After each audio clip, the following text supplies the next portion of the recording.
Hey guys, I recently got a Nest thermostat, and when I installed it, it started, the temperature of the house would get up to the temperature we wanted, but then the blower would just keep staying on.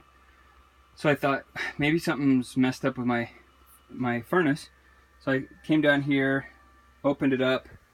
You just pull this cover off. It's an Armstrong furnace. I just slid it up and then pulled it off. So then I ended up replacing two parts.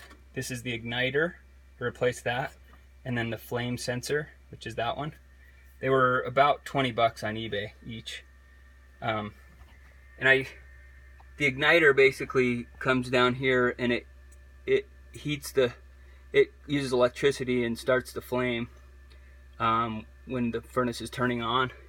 And then the flame sensor sometimes can go bad because you have like it thinks that there's no flame, and so it just shuts it off. Or I mean, it thinks that it's too hot or something, and so it just turns it off. So a lot of times that's another problem. So I replaced both those parts and didn't really resolve my issue.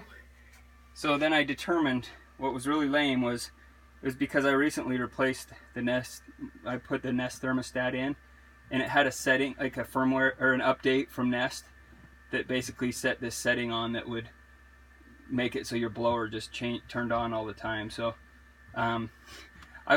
if you're having the same issue, you can look at your furnace, but most likely it's your Nest thermostat that you just need to go in and configure in the settings area and fix. So thanks, and I hope this helps, and take care. We'll see you.